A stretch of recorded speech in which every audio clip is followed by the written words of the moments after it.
world you are tuning into the show. All right, it's Friday night. I apologize for that. If you heard that, I was going to share this, and the sound was on. I was trying to get the sound turned off, and my computer was being slow. So the song ended on here, and there was that lag where the song was still playing live for you guys. And I was trying to get it to turn off, and I wasn't on the screen to start talking. And I was like, "Oh, my microphone's going to turn on in a second. I better start talking." So here I am. All right, so welcome everybody. Right, share this out, share this out, share this out. It's Friday night, right? So we're going to be talking about what? Well, we're going to kind of get back to the law of one and what was going on with that. Although I am seriously considering going back and starting that entire 106 sessions over and retranslating it again, because when I started was in 2017. And in 2017, even the Dead Sea Scrolls were not translatable 100%.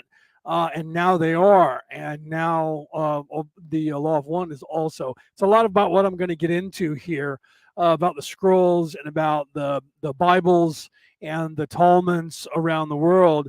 And the question is, those of you who came here by any place that I already posed that question, I posed the questions of, what is the secret knowledge? Why was it locked away? Why was it not given to the human race 5,000 years ago, 20,000 years ago? Why was it locked up and told, even with people who were talking to supposedly quote unquote finger quotes for those of you who are listening on the MP3 file and you can't see me? Those of you who are listening on the MP4 file, obviously you can see me, but those of you who are listening around the world on the MP3 file, you can't see my fingers doing finger quotes in the air. Where they said to the people, you don't understand this. It's not for you to understand. We're going to lock this information up, but write it down and tell the world. And it's only for a time way in the future, for a people way in the future. So why would this supposed God, holy creator of the universe, first of all, get mad at us because Eve ate some fruit and learned knowledge, and then said, Adam, you got to learn, you got to eat this shit. And then they both went, oh no, we're naked. That was the knowledge they learned. No, they learned a lot more than that.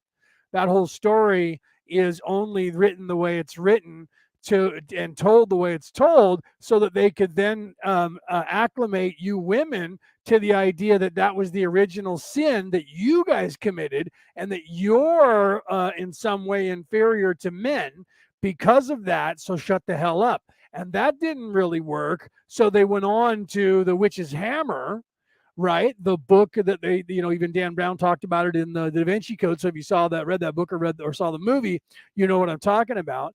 If not, some of you know that if you've read Holy Blood, Holy Grail, which I own, I don't have it here, but it's somewhere in my library, that's one of the books that Dan Brown based his What If story on. Holy Blood, Holy Grail. In fact, Lee T. Bing and John Langdon, both of those names were anagrams for the writers of Holy Blood, Holy Grail. So those of you who are fans of Holy Blood, Holy Grail, you guys got that. And if not, you didn't get it then when Dan Brown explained it during his interviews. People started getting it then. Okay, so The Witch's Hammer, they used all the way up until the Boston witch hunts here in the United States, which was only a few hundred years ago, where they were killing women. And it taught the men how to seek out, find, and shut up free-thinking women. Because women, by their nature being nurturing, being that goddess by nature, women have a more spiritual or a more inclination to become spiritual. I talked about this last week on my show, and I may have talked about it on Wednesday. No, I didn't talk about it on Skull Island, but I did on Orion Rising last Friday. So because of that, you women have been persecuted more than the men have forever, to keep you shut up, because you guys would quickly get on to what's going on. Okay. So you saw the video, right? Yeah. Jen said, I saw the video. Let me put it up on the screen. I'm reading it without my glasses, so I'll put it up on the screen here and I'll read it. Otherwise, I'll have to put my glasses back on, my reading glasses. I saw the video. Some guy saying Satan and Lucifer aren't the same being. He says Lucifer was a human, free, and God wants us to worship him. I couldn't believe that. Okay, I'll get into that. Let me get into that. Okay. And why somebody said that. Let me put on my glasses to make sure I got the rest of your message proper here. Lucifer wants humans free, and God wants us to worship him. See, Okay, so now I'm glad I put on my glasses. I couldn't believe it. Evil is getting stronger. No, they're not. Okay, and that's the little truth with many lies that evil tells. Nefariousness cannot create anything. They can only control things and destroy things. They have to convince you, me, and everyone else to create for them. That's what they've done here, and that's what they're doing, and that's another version of that. That's the lie that the devil and God are the same but opposite, and but they're equal, and they're both sitting in chairs facing each other on top of some mountain or in some throne room, and they have this dichotomy between good and evil, where they are vying for the souls of the human race. All that's a lie. All of that was invented by evil and nefariousness to make you believe it, so that then all of us, through osmosis, would then empower evil in our minds and everyone else's minds, and in our fears that evil is just as powerful as good and possibly win the fake war that's happening between good and evil. Do you understand? So that is like a complete absolute lie. But I want to explain Lucifer compared to the devil. First of all, there was no Satan, there was no devil until it was invented in the Far East and then incorporated into Catholicism in the Eastern Orthodox Church before the First and Second Council of Nicaea. During the time when they claim, which is the Hebrews only, the people who have been trying to say that Jesus Christ is nothing more than a human ever, and they're trying because only their Talmud is the real Talmud, and only Jewish people are going to heaven. Everybody else are Gentiles, and we don't get to go. It's kind of like the Christians with, if you're not baptized Christian, you're not going to heaven, you're going to hell. Hell was a construct invented by nefariousness when they took control of all of the churches, which they have done. And they changed the religion during the council, First and Second Council of Nicaea, but that was only the most popular two councils that Constantine was in charge of. That's why we know the name Constantine. And Constantine is supposed to live forever because he was God got pissed off at him and made him immortal. That whole story comes from what? Anybody? Show of hands. Where does that story come from? If Peter from Ireland was in the audience right now, he would answer that question in a heartbeat. That scenario came from the north. The Norseman. That one came from the Vikings because Thor pissed off his father Odin, and Odin took away all of his powers and sent him to Earth and made him mortal, but made him immortal still. But he could die as a mortal and then be reborn or heal, but he had no powers anymore. And that's the story. And that Odin had to redeem himself in the eyes of his father. The Christians got a hold of that and said that that's what happened to Constantine, and that Constantine was immortal and around even today because he still hasn't made amends for pissing God off by screwing around with the Bible and all of that stuff. Okay, so that's all bullshit too. Right, that's borrowed from the Viking folklore and put into Christianity so that they could tell the Christians the same thing they did, or the Vikings, the same thing they did when they showed up and said, well, look, your God dies when our God died, Jesus Christ. See, because Jesus was born in December, which before that he was born somewhere in July. Then all of a sudden he was born in December, and Easter was all of a sudden in March, where Easter before that was in December. Weird. Strange things. You can look this up. I'm not making any of this up. I am, in fact, a Christian minister. For those of you who don't know that, I'm an ordained minister. I'm also knighted by the Holy Roman Catholic Church, which makes me a monk, or a paladin, which makes me a minister in the Catholic Church. So the Catholic Church, and then all other Christian churches, because as a Catholic, you can't become a priest or a minister. You can be a minister in the Catholic Church and administer, that's where you get the word minister, administer the go to people's houses and give them the sacrament, the wine and the little wafer, but you can't be the priest in charge of a church unless you go to their seminary. But as an ordained minister, I can be a priest, or their version, the equal version of that, padre, father, minister, baptist, a bishop or whatever in any other Christian religion. quote unquote. Okay. So I am ordained outside of the Catholic Church as well as inside the Catholic Church. So I'm not throwing rocks at the Christian religion because I'm an atheist. Just know that, or I belong to another religion, because I don't. I don't actually belong to any religion these days, because I actually understand, not understand, quote unquote. Right? Because if you understand, you stand under someone, and we don't stand under anyone. Bill, welcome, my brother. It's been a long time since I saw Bill here. Hi to everybody in the audience, by the way. Those of you who said hi. Jen said hi. Julie said hi. Right? Lenore said hi. Who else? Brianna, Wayne, Bill. Did I miss anybody? I'll have to go through. For anybody that I missed, right? Denise is here as well. Like I said before, share this out, share this out, share this out. Oh, Casey. I don't want to miss Casey, right? Everybody who's here, you guys. Okay, so what is this information? What is this knowledge? And why was it locked up for so long? Right? And then why was it guarded and not told to anyone for all this time? Well, because we wouldn't understand it. That's us standing under something again, right? Oh, but we wouldn't understand, and we weren't ready for the knowledge. Well, what knowledge exactly were we not ready for? Was that the knowledge that was given to us in the Garden of Eden that pissed off God and God kicked us out? Or is this a different kind of knowledge that's not that same knowledge?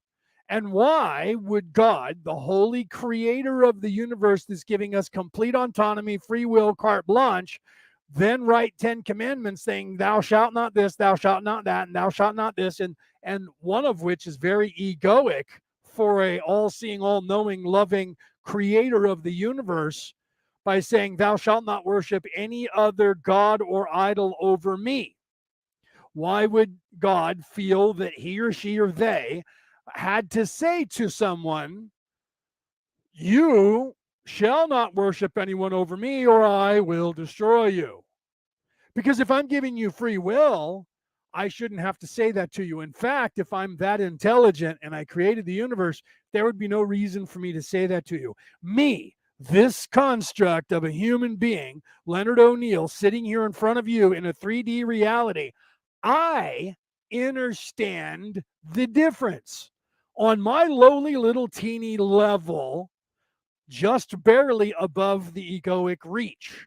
So if I get that, why did the creator of the universe not? Ergo, as an adult, I can surmise the 10 Commandments were not, in fact, written by the creator of the universe. 10 Commandments are bullshit. Okay. And if you don't think that I'm just saying that and making that up, I would refer to you. I don't have the passage and verse, but I would refer to you to the Law of One and listen to or read the Law of One. And as you're reading, I would say probably in the first 10 or 15, give it 20 or 30 sessions, you're going to see that Ra warns that the 10 Commandments were in fact written by the Orion Crusaders, who are the evil people, nefarious people from Orion who've come here and have tried to take this planet over. Okay, so the 10 Commandments are crap. They're bunk. They're bullshit. They're nonsensical, normal things that any adult would understand. There goes that word programmed into my mind, that I stand under something or under someone, would actually get those things. Don't murder someone, thou shalt not kill. Don't bear false witness against someone. Don't covet your brother's wife or anybody else's wife for that matter, right? There's just a few. And then you go on, and the rest of them are like gluttony and greed and normal, what's the word? Right? What's the word? Common sense. Well, it's only common if everyone has it. Do you see? So why would the creator of the universe have to tell us commonsensical things that adults would know are wrong to do? That'd be like if one of the 10 Commandments was, don't put your hand in fire, that'll burn you. It's just as plausible as don't bear false witness against someone. There's no difference in my mind as an adult. Don't touch that. That's your brother's. Right? Do you see? Don't touch that. That's your brother's. That's your neighbor's. Right? Don't lie. Stop lying, child. That's something you tell a child. That is not something the Creator is setting in stone for us. Okay, so the Ten Commandments are bunk and they're out. So what is this knowledge? What is this knowledge? And how many other things in these so-called Talmuds are bullshit? Let's get back to what Jen was talking about, Satan and Lucifer. I didn't forget about that. Okay, so Satan was a construct after the devil. The devil needed a name. Okay, so if you look at different religions at the time that Satan was invented after the devil. In fact, the devil was not brought up anywhere in any Bible, including Christianity. Jesus once, while getting rid of legion, when the demons that were in the person and they calling themselves legion, he said, "Out, you devils." Now, you have to understand that at that time, which we're talking about over 2,000 years ago now, just like the word companion literally meant spouse 2,000 years ago, now companion is just, hey, that's my bud, that's my friend, that's my companion, compadre. No difference in those words. It means someone who you're hanging out with. Doesn't even mean someone that you're having sex with at all. It just means, hey, this is a buddy of mine. This is just like my amigo. All those words mean the same as companion now. Back then, companion meant wife or husband. Okay, so the word devil was a word that you said for someone who was nefarious. It didn't mean the most evil character in any soul of everyone in the universe with a pitchfork and red and all with the horns and a tail and fangs and that little black mustache and little black goatee that they draw the devil with. Okay, so when they were changing the religion, and some would say, the Hebrews would say, creating Christianity, that, which is weird because they if they created Christianity, here's the thing about that. Let's get into that. Wait. Let me finish the Lucifer thing first. Then we'll get back into that. Okay. So the devil was created out of thin air, but they had layers of hell, purgatory. They needed to incorporate that. It was in the Eastern Orthodox Church. When they got together at the Council of Nicaea, the first one, the Eastern Church would not back down on that because they knew that the population of the people they were trying to convert, namely China, Mongolia, and everything that is Asia and Southeast Asia, was far larger than the population of the rest of the world combined. They wouldn't back down on keeping that hell and purgatory and the devil, right? The devil in their Bible. So Constantine said, okay, it was David, right? You have to realize that King David also did that, changed the Bible. Okay, so it wasn't just the Council of Nicaea that was done by Constantine. Everyone thinks that King David was in charge of that. Different councils, guys. Look it up.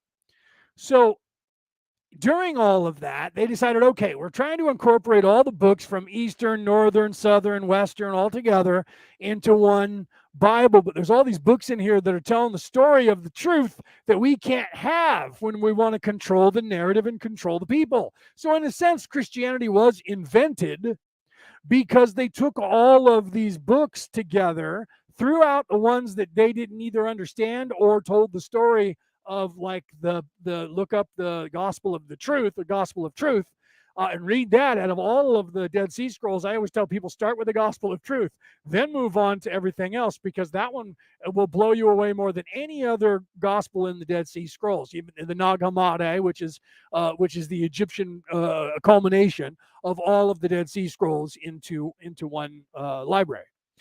So it's not different. So people say, well, what's the difference? There is none. That's just like the gospel of that they call the gospel of what's his name, Trismegistus, which is two different people. If you look into that, there's a completely different, but they've kind of merged over time. So Hermes is now, instead of venerated as a god, Hermes is the person that is responsible for basically all the Freemasons on the planet and Freemasonry, and the story of alchemy. He was also an alchemist. So because of who he was, there's a difference between Hermes the god who gave the books and Hermes the man. just like Satan and Lucifer. Now, Lucifer, let's get on to that. Lucifer was a human being. Lucifer was a being. I don't know if he was human. Lucifer came here with what we call the Atlanteans. Okay. Lucifer was an Atlantean. When the Atlanteans had their war, that's the war of the gods that the Hindu books talk about. When there was the war of the gods couldn't decide what to do here on the planet, and there was a power struggle between the nefariousness. Does it sound familiar? Kind of just like what's going on the planet right now between all of the evil people that are trying to be in charge of the planet. So half of them left and tried to destroy the earth, including killing their own people off that were still here. That's hence stranding them here. They couldn't leave. They were stuck here. So that's when they took apart, disassembled their spaceships and made cities out of them. And then they spread out. The survivors spread out and went to different four corners of the earth and became the powers that be today. And all of the people that are the rich elite families claim to be descendants of these same people. Now, how's that possible? If you watch the documentary Above Majestic, which came out in 2017, genetically, a little girl here in America proved that all the presidents of the United States were all related genetically by mistake. It wasn't a plan. It wasn't the scientists who were doing it. It was this little girl that was doing her DNA and thought, I wonder who Barack Obama's related to. And somehow got a hold of Barack Obama's DNA to have it checked, and bingo. And then the guys that made the documentary Above Majestic went further and showed you that every single leader of the known world today goes backwards in history to the D'Este clan in France, which had the elongated skulls, which goes back in history to the Atlanteans. And the Luciferians, the guy who was in charge of the Atlanteans who stayed here was Lucifer. So the people worship Lucifer and the religion of Lucifer, the Luciferians, because they believe they're direct descendants from those people who they claim own the planet. This is not speculation or just crazy stuff that I'm making up. This is actual part of the stuff they tried to erase from history by burning Alexandria and locking everything up in the Vatican and trying to get rid of everything during the Renaissance, again, trying to destroy every bit of information from the real past of what's really going on. Okay, so what was this knowledge again? Back to the sacred knowledge, right? That people are coming out now and they're like, I am the keeper of the secret knowledge that everyone needs to know about now. Where were you for the last 125,000 years while these people were stuck? And why is it that this knowledge was locked up and could only be told now? Why? Does anyone have an actual answer for that? Right? Now, I know that you don't. And the reason that I know that nobody does, you guys can try, but the reason that I know that nobody does is because I've been sitting on this information for a long time, because I have found when I say things like I did about 6 months ago, hey, wow, I'm reading the scrolls from the Dead Sea, and I've been reading those for 20 years, and I never really understood them. And now all of a sudden, there's a word again. I never understood them. I never got them. I never could translate them into what they mean. And all of a sudden, they're making sense to me. Everybody around me is like, oh, well, yeah, me too. Yeah, man. Oh, yeah, I know all that. I'm like, really? How come no one ever told me this until I mentioned it to people? Huh. As Arsenio Hall would have said back in the 80s, things that make you go, So what I've started doing is not telling people what I know to see what people really think they know, and saying things on my show and on other people's shows and in my posts that if somebody actually knew what I know and what I'm going to talk about in a minute, that someone would say, hey, you know what? I think this. And no one said it. And I've given people so many clues that when I say this stuff to you, if you go back and watch any show I've done for the last 4 months, you're going to go, holy crap. He really has been sitting on this, and he's been testing the world from then until now. Why? Because I'm tired of every time I say something that I know is groundbreaking, everybody around me going, well, yeah, man, I knew that. Oh, yeah, I saw a documentary on that, like in the 80s, man. And I'm like, no, No one has ever, that I have found anywhere on the planet. Okay, that's not true. That's not true either. Because everything that is knowledge of what's really going on is actually telling you this without telling you this, doing the same thing that I've done. If you read the Nag Hammadi, if you read the Tao Te Ching, if you read the Buddha, if you read anything, if you read the Law of One, if you read Thoth's Emerald Tablets, if you read any creation story, then it's there. Okay. Thank you for those of you who are sharing. Bill, thank you. Jen, thank you. Anyone else who shared this who didn't say, I shared this, I thank you for sharing it. Please share this because this information is actually important. Actually, very important, right? The only person who got onto it was the Oracle when I was talking to her. Those of you who know the Oracle and know who she is and what chat we were talking, when she got onto it, I said, and you're getting onto what I was saying. And she said, boom. And I said, boom, mic drop. So she actually was, at first, she wasn't sure where I was going. And then when I kept prodding, she got it. And she was like, oh, yeah, because I knew she would, because I knew that she just didn't realize where I was going there. Okay. And then she got it. So that's the only person, everybody else in every chat that I dropped this same question in that most of you saw before you got here from one place or another, hopefully. If not, then you can see just the title of that's here. Nobody else gave me any inclination at all. Didn't even answer, right? And I said, if you know the answer to these questions that I've asked above, then you know what I'm going to talk about on my show, or please tell me. Nobody said a word. Okay. So the knowledge that was kept from us, by whom? Who by? Okay. The knowledge that we learned in the Garden of Eden was not knowledge that the Creator was keeping from us. It was not. That, again, is nefariousness trying to stop us from learning about ourselves. Is this a 3D construct prison that we're in? No. And yes, I talked about this on my show last week. It is a prison only of the mind created by the Creator, not created, I'll say that a third time, not created by third dimensional or fourth or fifth or sixth or seventh or eighth or ninth or 10th or any dimensional beings other than the Creator. Okay. However, the knowledge of the creation, the knowledge of the prison of the mind for babies, for children's souls only, not for adults or adolescent souls, for baby souls.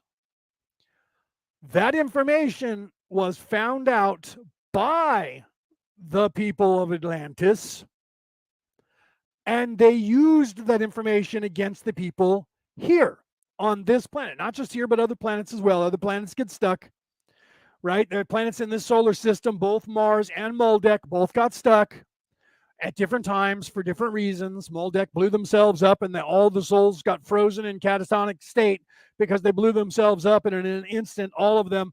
That was where the story comes from in the Star Wars, where a planet blows up and the people who feel the force. Oh, it felt like an entire planet just cried out in terror and was silenced all at once.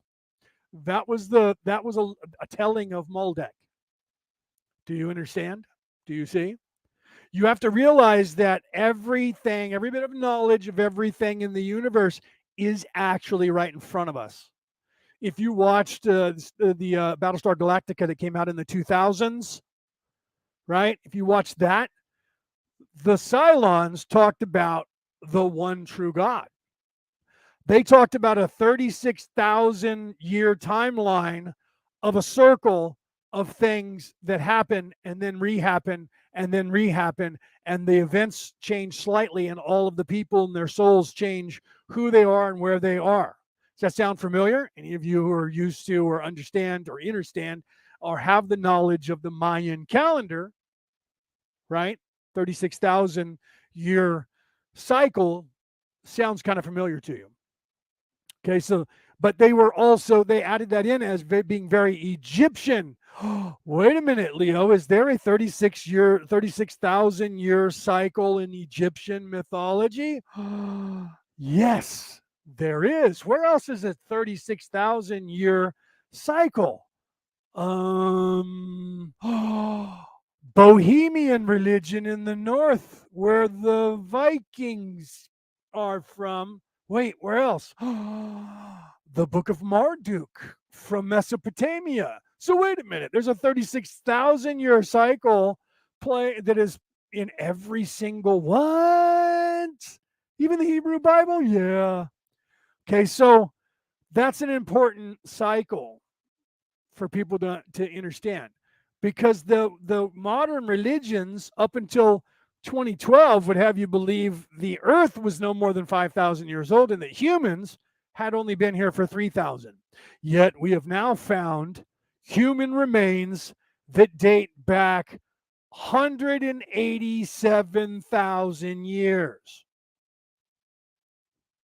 187,000 years. And that's just the latest one we found. We've found pottery and shit that goes further back than that, but no human bones yet or human remains for us to then say definitively that humans were here further and further back. Okay. So what is the knowledge that was locked away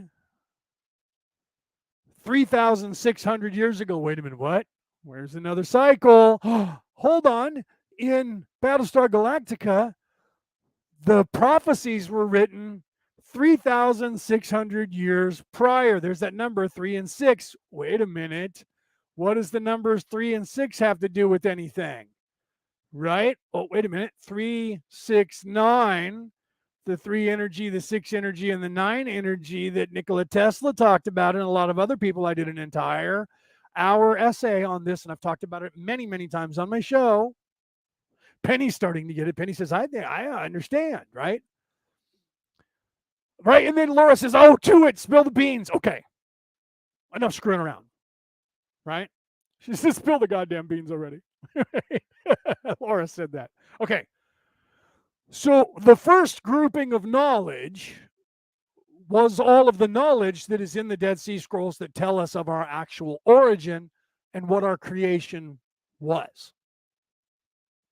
Okay?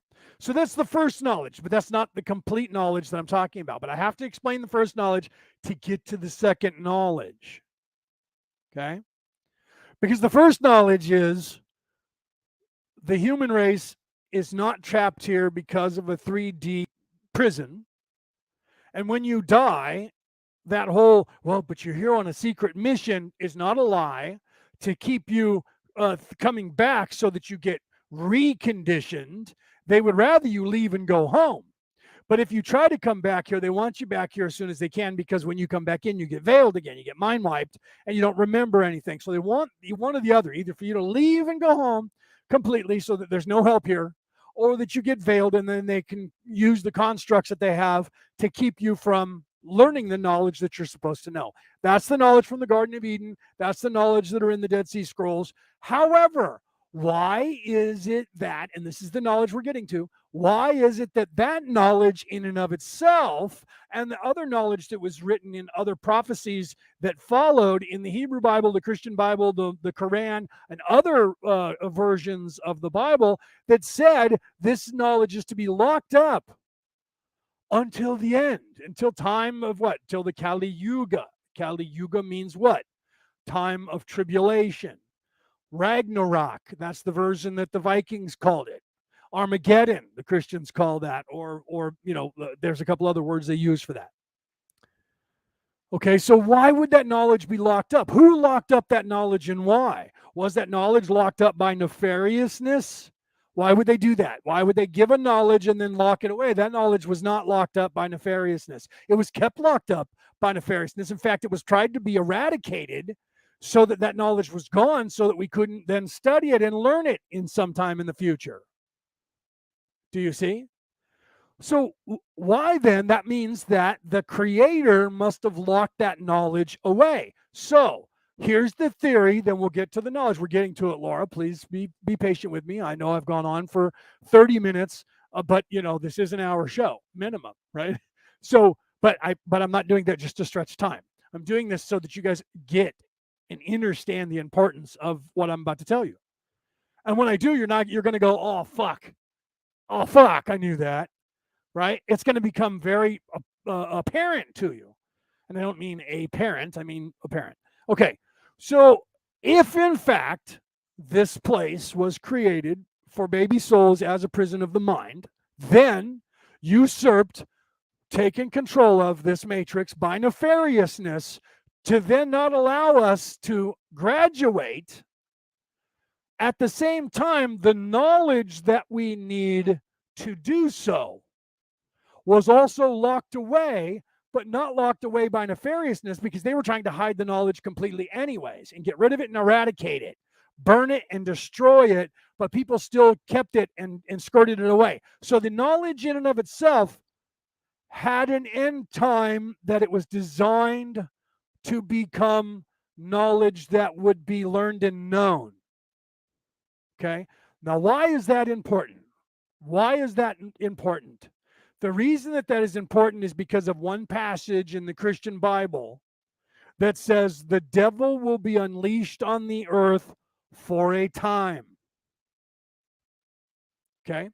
So evil would have you believe that the devil and God are just as powerful, and they're vying for control, like Batman and the Joker, for the souls of Gotham. And Gotham is earth. That's a lie. Then the Bibles would have you believe that this knowledge, the sacred knowledge that Eve tried to get by, and that was the original sin, shut you women up. Shut up, bitches, or we'll turn you into newts. We'll kill you, we'll throw you in the water, we'll sink you, we'll kill you to stifle you, because we can always create more of you by keeping the dumb ones around. That was what they did. I'm not saying that I agree with that, because I don't. It's a good thing you women were more spiritual than men, or none of this knowledge would be around. Okay? So then it would suggest that the knowledge in and of itself was in fact locked away, not by nefariousness, but by someone else. So it wasn't locked away by humans because, well, in a sense it was written, well, the weird thing is that while I was listening to some of the onto tape, some of the scrolls, I realized that the language they were using that was written thousands of years ago had modern day English words in there that are understandable by us. And that if you took, because there's a couple of scrolls where they actually repeat themselves over and over and over and over. The scroll is only a certain segment long, like a chapter, and every chapter is the same chapter from before, in not all the scrolls, but in like 2 or 3 of them. And it's the same chapter, and it's being told slightly differently by a different dialect. And if you take all of them together, and you take all of the words that are modern English and you put them together, and you take all the words that are Old English and put them together, and you take Coptic and put them together, and you take Farsi and put them together, you find out that they were jumbled on purpose, and that only when you take all of them and put them together do you read the entire chapter in a language that you can understand. It was written in 7 different languages, and then there's that number 7 from the churches, right, of the world, in the different languages, and then separated and jumbled so that only people who could decipher that. Now, I don't read all of those languages, but I do understand, there's that word again that's in my programming in my brain, I do understand a few of those, especially the English and the Western Judeo-Christian languages of Europe. I know enough of most of the languages. I'm currently learning 14. I know enough of most of the languages, and I taught myself Old French, Old English. So when those words were, and I'm listening to that, and I go back and I was listening to it, all of a sudden, my brain was piecing it together. Wait, this word was in that chapter, and this one was in that chapter, and that one was here, and I understood this, and this. So then all of a sudden, it came together, and I actually deciphered in my mind what they were saying, and I went back again and checked. Then I started cross-referencing. I was going to do an entire documentary on this. I'm not kidding you. And cross-referencing the language. Then I went to the other scrolls and I started looking at the other scrolls in their languages and the translation into modern day English so that we could understand. And even going all the way back to the story of Marduk, I realized, and I've talked about this several times, that all of the scrolls are the exact same story told slightly differently throughout time, only in that what is the religion that they're trying to get a hold of? Is it a monotheistic male-dominated religion? Is it a monotheistic female-dominated religion? Is it a dual aspect of a male and female equality, God and goddess, or is it one Godhead, which is an androgynous male-female character? That's the only difference in any of the stories. Everything else that happens is only slightly different, and I've talked about that several times. I was going to do a documentary about that as well. So what is the knowledge that was gleaned from all of that? That's why I tell people start with the gospel of truth first. The gospel of truth explains the Jesus character, which then if you read Joseph Campbell's book, The Hero with a Thousand Faces, he kind of was onto it and alludes to the same thing. And then once you start to understand all of that, you go back to all these books. The Tao Te Ching, right? The Book of the Way. That's what that means. If you go to the Buddha, the Book of the Way, you go to the Talmuds from the Emerald Tablets of Thoth. You go to the Talmuds of the Hebrew religion, the Talmuds from the the modern, all the modern, the Muslim religions, and then you look at everything Egyptian, all the way back to Mesopotamian, the Vikings, the Scots, the Irish, the Japanese, the Australians, all of that. And then you mix that with modern stuff from the Aborigines, the Hopi, and all of that. And you look at everything in South America, and then you realize they're all telling you the same thing. And you're capable of understanding it now, when in a time prior to now, nobody was able to understand it. And I know that nobody has understood it the way I'm telling you now, because I've talked about it and people only say, oh yeah, I knew about that. And then when I go, where did you learn that? How did you learn that? Even people who have read I've read all the Bibles and I've spent my entire life, and then I talk to them and they don't know what I know.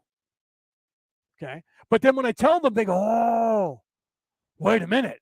And then they go back and start looking at things and they're like, oh my God, you're right. And I'm like, well, yeah, I know. Now, I'm not saying I'm the only person who's translated this, because other people are translating it now because they were supposed to. Now, what is this knowledge and why was it locked up and who locked it up from us? Okay. If in fact there was a time when evil people came here and tried to take over the planet, and then they usurped the Matrix, and they're hiding the real Matrix with their own little Matrix, which is what they're doing, and these people have gotten stuck on this planet, and they were stuck for hundreds of thousands of years, why is it that by design no one was supposed to wake up until now? Who did that? I just went over the fact that it wasn't nefariousness. And I just went over the fact that it wasn't us humans. We tried to eradicate. Nefarious tried to eradicate it. Okay? So there's only one answer, and you all know it. It's all right in your heads, and you know it. Okay? It's all by design. All of it. Okay? All of this. Let's be objective. Let's go back to the conversation I had with a rabbi, and he was playing the God's advocate. And he was saying about God being objective, and that I, as God, have an objective side to myself. What does that word mean? To be objective. Okay? So, right, Penny. Right. Penny's onto it. Right? Source does what is meant to be at the right time.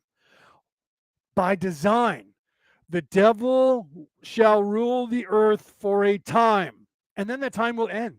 That time has ended. Baktun 12 ended in 2012. Baktun 13 is starting. Baktun 13 is the time of trouble. The Kali Yuga is in between there. We are in that time now and ending that time. We're at the end of the Kali Yuga, the time of trouble. We're at the end of Ragnarok. But you have to remember that it's darkest just before the dawn. So the nefariousness that is on this planet is doing everything they can do to make us suffer because we're waking up and they want us to go back to sleep. So they're doing everything in their power to try and destroy as many of us as they can because they wanted to nuke the planet and be done with everybody, and everybody would go back to sleep because we'd all recycle. But that can't happen anymore. So now they tried to poison the planet and get everybody to live in fear to control them so that they could lock down the planet, and that didn't happen either. That didn't work out. So now they're still doubling down and trying to do it again. We got all these elections coming up, not just in the United States. Those of you in the countries that you're in, you know that you have the same kind of elections coming up. And you see the cycles going the same. Like here in the United States, they're now focusing on January 6th. And they just did this 3-hour tour, this 3-hour fake-ass show where they left out all the real knowledge that I talked about and many other people, thousands and millions of us talked about since the beginning of this coup, and then getting on to January 6th. And if you're watching the one news agency that's talking about it on the air that they're still trying to get rid of, and not the other news agencies, they laid out for you last night during that 3-hour time period. They laid out for you all of the information with people who were there, whistleblowers and investigators and people that were in the government at the time, telling you the information that they left out, okay? That shows that they orchestrated the whole fucking January 6th. That they orchestrated the whole thing. I said that January 6th. I said that while it was happening because I saw all the signs. Now, this knowledge is the knowledge that we need to know to end this nefarious fight. But why was it locked up by God, by the Creator, until now? What was the purpose of that? Everyone thinks there's a battle, a war going on between good and evil. That's the lie that evil is trying to tell you to get you to believe so that you fight. Because by fighting and thinking there's a war and we have to defeat evil, that will never happen. Evil is a construct that has to be in this place for children, and it has been for about 1 billion years or more, probably somewhere like 100 billion years. And it will be until the universe thinks of a better way for baby souls to be brought into existence and to be brought up to speed and tested to make sure that you are in fact not either nefarious or woke. That you are in fact really awake, and that only people who are awake actually know that. So everything that I'm telling you right now, everybody in the world that hears my voice, those of you who think I'm a complete nutball and don't know what I'm talking about, it's because you're not ready to know this knowledge yet. That's all. But those of you who are ready to know this knowledge, you're going to ring with truth. When you hear this, you're going to go, wait a minute. I get what he's saying. I'm thinking that I'm understanding, there's that word programmed into my brain again, understanding what he's saying. Because you're ready. Those of you who are ready will ring true with this. Those of you who are not are going to go, no, I don't think so. And since I have free will, I can believe that what you're saying is just what you believe. And that's okay. It really is. Because there'll be a time when, like all the other people ahead of me are now looking at me going, welcome, brother. There's an oar. Sit down next to Snorri, and every time that kid hits the drum, you row, okay? And then when he hits it again, you pull the oar out, you lean forward, and then he hits it again, and you pull back. And if we all do it at the same time, we keep the boat moving the way we want, and then we all can get home. Right? Because humans are not mentally ready. They're designed, Penny, to not be. Okay, let me explain. I was talking about this with the Oracle. First and foremost, if you look at the chakras in the human body is the microcosm, little teeny cosm, to the macrocosm, the universe. So all of the chakras that we have, the major chakras that come, the Kundalini chakras that started our base root with red and ended up with the purple that above our head, our crown. All of those chakras are the same chakras the planet has, the same chakras that a tree has, the same chakras that everything that is life has in creation. The universe itself, when you keep expanding from a single-celled organism to a double, to a triple, or a double helix, and then to multiple life forms, corporeal forms, and then you go past that to the planet, past that to the solar system, past that to the galaxy, past that to a universe, past that to a multiverse. It's still identical. If you look at those of you who've never seen my show before, those of you who are on the MP3 file, you've never seen the visuals that play during my intro music. Those of you who watch my show, if you haven't watched that video, there's a reason for that video to be there to play.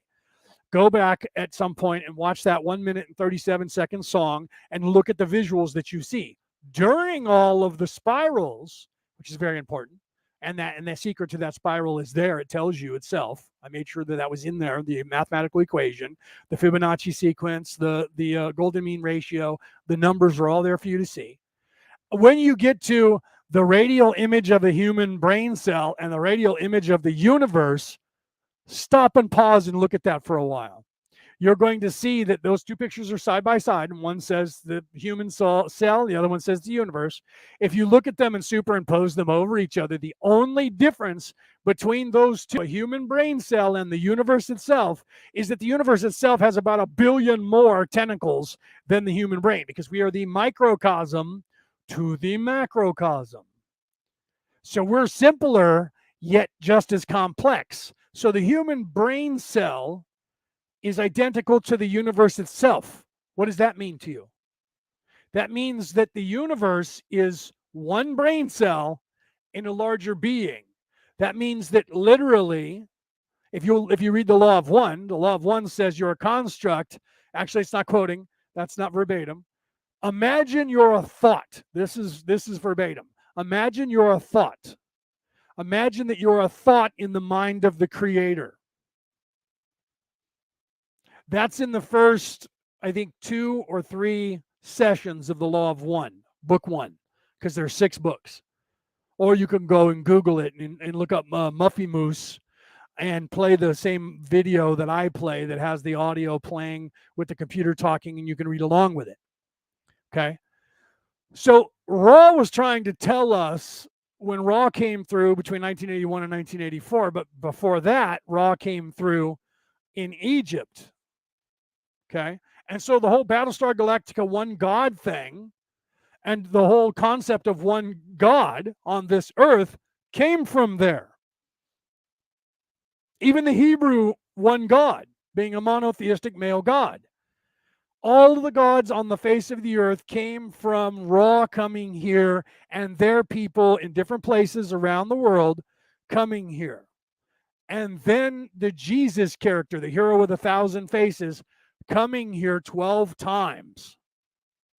And those are all part of the Dead Sea Scrolls, the Tao Te Ching, the Buddha, the Dead Sea Scrolls, Marduk, literally Thor. All of these people that are, if you read all of the creation stories from every single place, you're going to find that that is the same story of the same Savior character with a different name. The last of which was Jesus Christ. All of them are the same soul coming through. So the knowledge that was given to us, 369 Penny, right? The 3 energy is us. We are part of the creation because we are what? A construct of, a daydream of the universal mind, the Creator. The Creator created all of this in their head.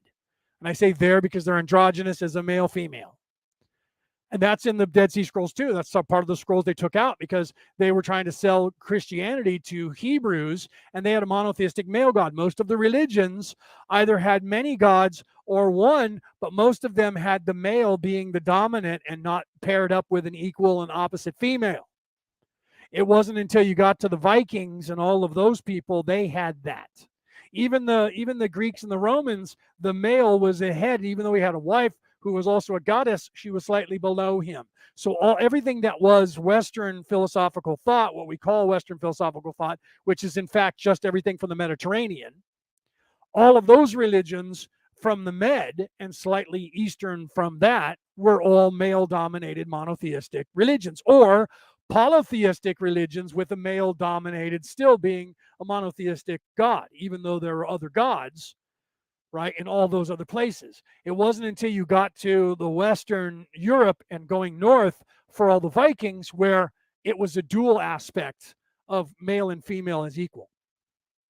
And then there's some religions even further back where they talk about the literally androgynous creation above the male-female character of God and goddess, that the creation itself was the joining of the two. That's in the Dead Sea Scrolls as well. Okay, so it's in the Nag Hammadi, it's in the because that is the Dead Sea Scrolls all put together in Egypt, and it's in the Colban Bible in Scotland. It's in the even the Bible from with Marduk from Mesopotamia. That talks about above Tiamat and her counterpart, who I can't remember his name now, who they kill, and that sends her on a rampage to murder the sons. And then the one son, who was Marduk, fights his mother and kills his mother, and he becomes the dominant god. She puts him in charge, and then he kills her. Okay, so the knowledge is all of that together, but it's the 3, 6, and 9 that we are part of the creation. This is the knowledge that they were trying to take from us, that Lucifer and Satan, that whole characteristic was trying to take from us, was the knowledge that we are part of creation and we can create. That's the 3 energy and the 3, 6, 9. So my energy, which is the 3 energy with my intention, 3 plus 3 equals 6. And the 6 energy is the energy of the universe and time space. That is the creation of God or of the creator. So my energy in my intention, because I'm part of the creation, creates this reality.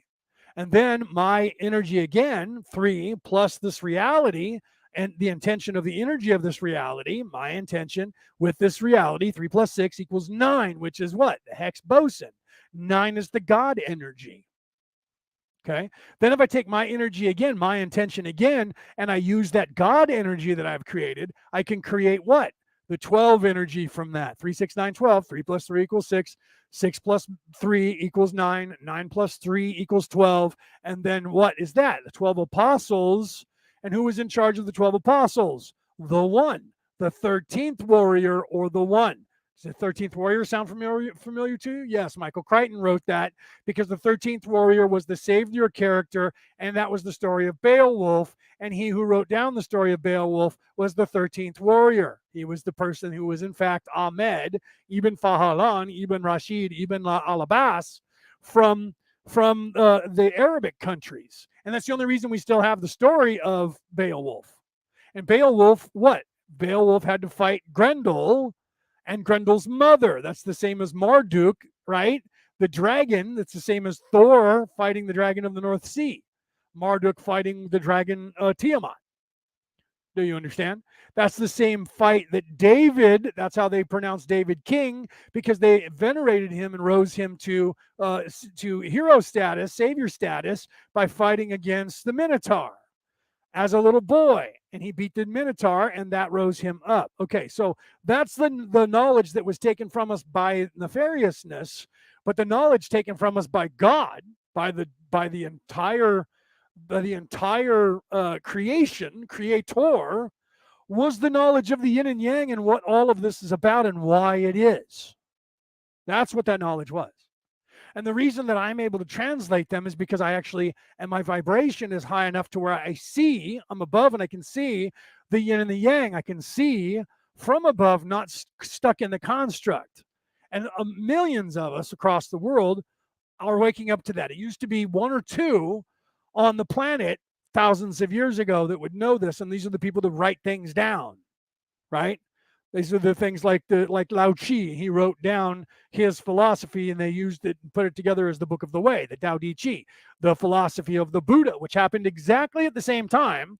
2 men in the same country of China wrote down the same knowledge and came to the same epiphany. We believe that both of those souls were, in fact, the same soul that occupied Jesus Christ's body some 660 years later, and the different guises.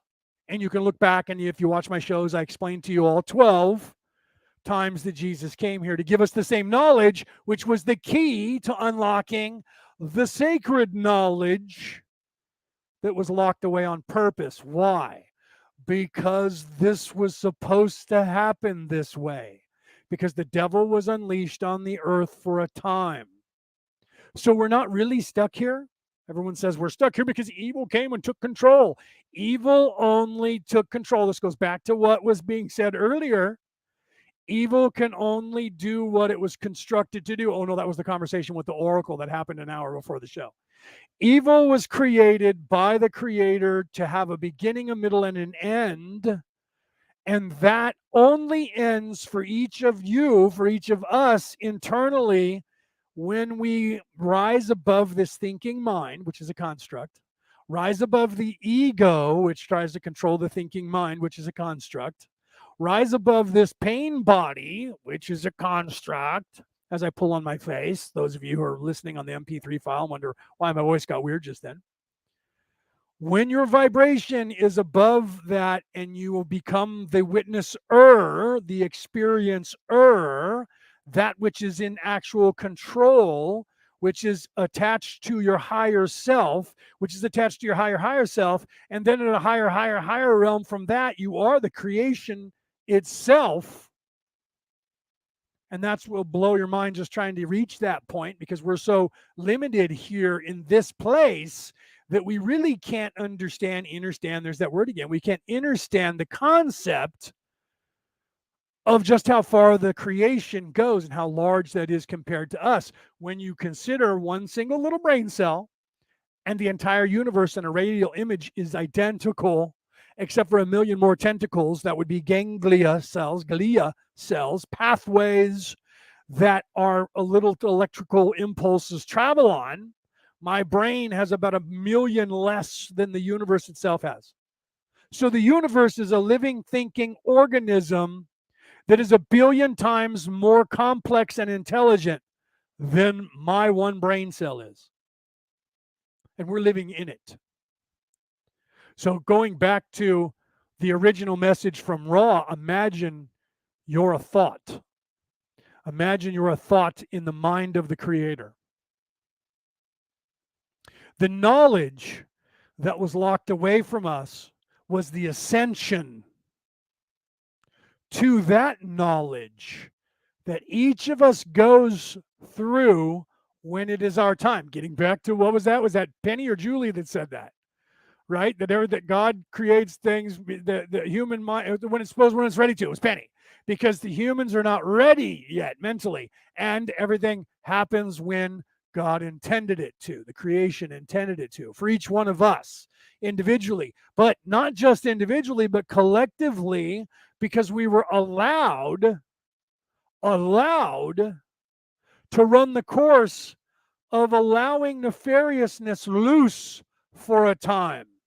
The creation thought up a scenario.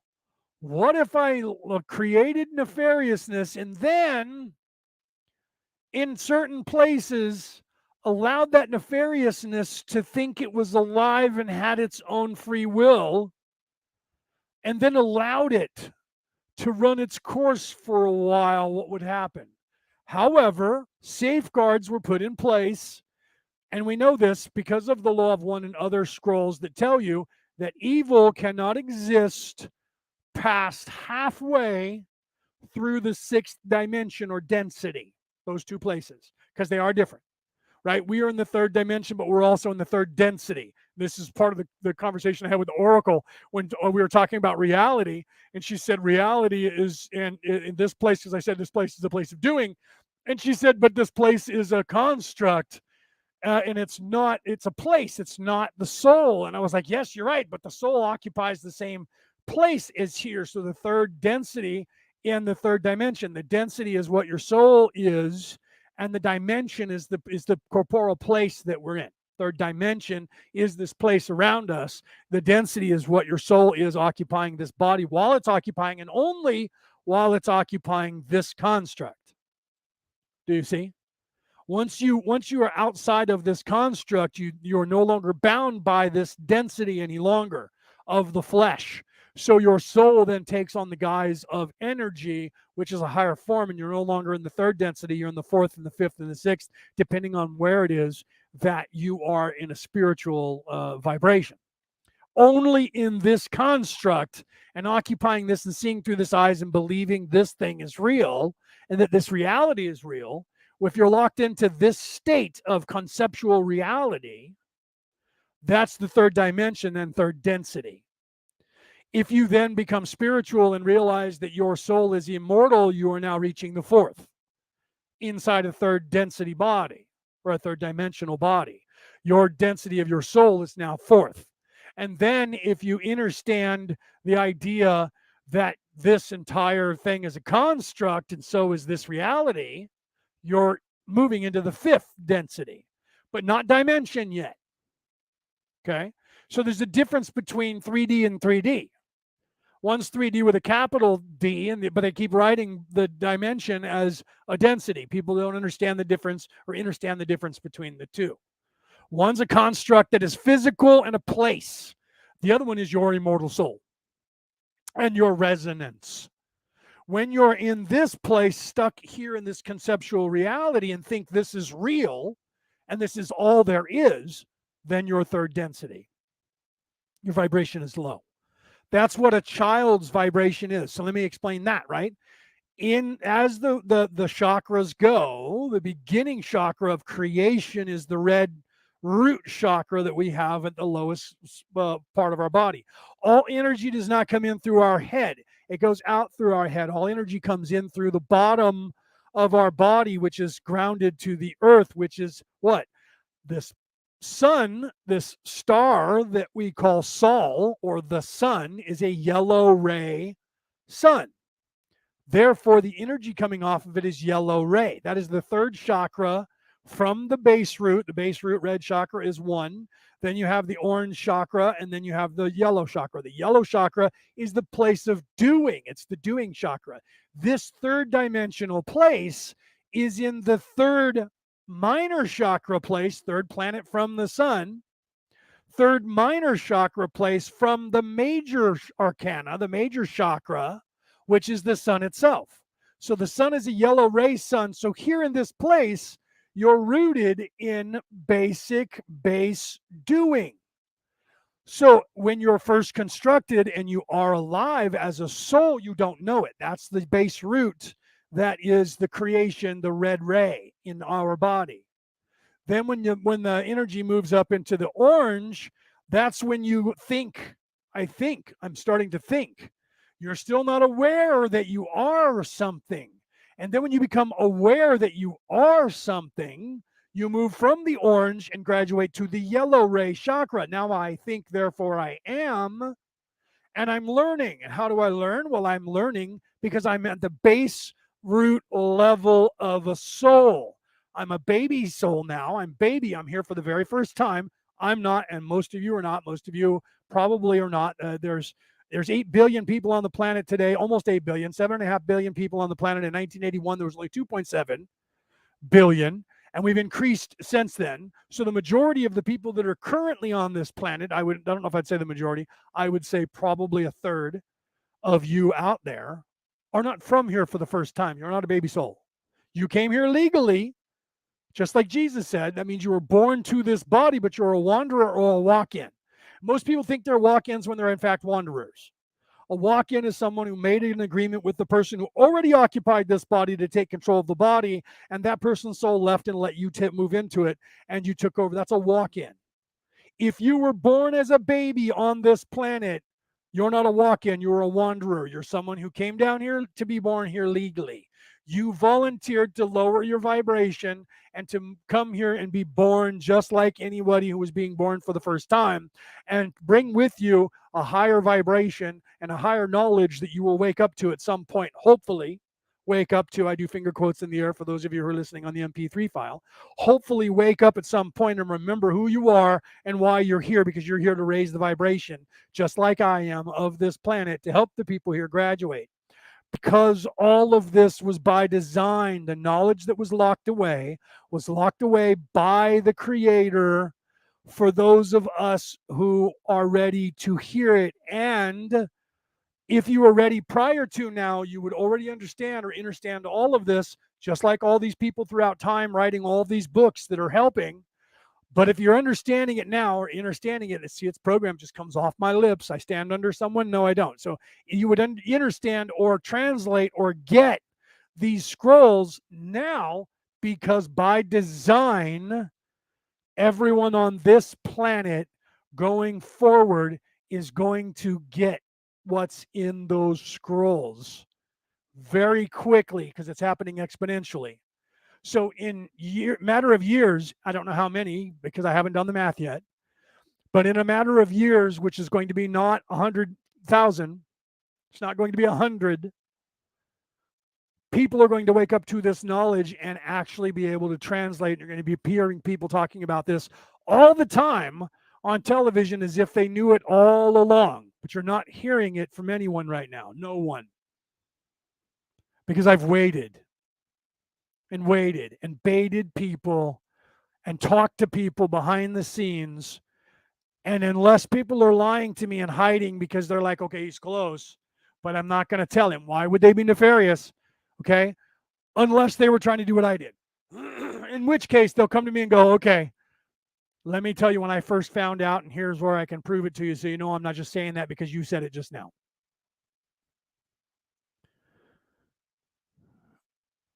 Yes, Denise just posed a question. Sorry, it took me a second because I was reading that. Can you be a walk-in if you have a near-death experience?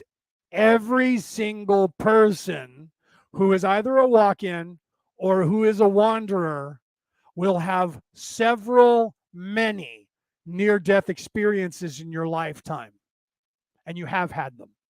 The reason I say that is that's not when you became the walk-in, but it is possible.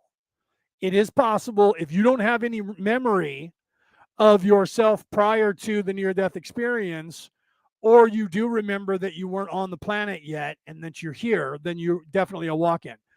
But if you woke up because of the near-death experience, that doesn't mean that you're a walk-in. That could also mean that you're a wanderer as well. Near-death experiences happen to everybody anyways, but those people who are either walk-ins or wanderers, people who have come from a higher vibration, who are actually here on a mission to help the people here or witness what's going on, either way, just by your presence being on this planet, you raise the vibration, the Schumann resonance. I love how the man who discovered the resonance of the human race, his last name was Schumann. The human resonance is called the Schumann resonance. So the resonance of the human race, the Schumann resonance, you raise that vibration just by your very existence. Nefariousness on a subconscious level is aware of this, and they hate you for it. Hate, and want to destroy you for it.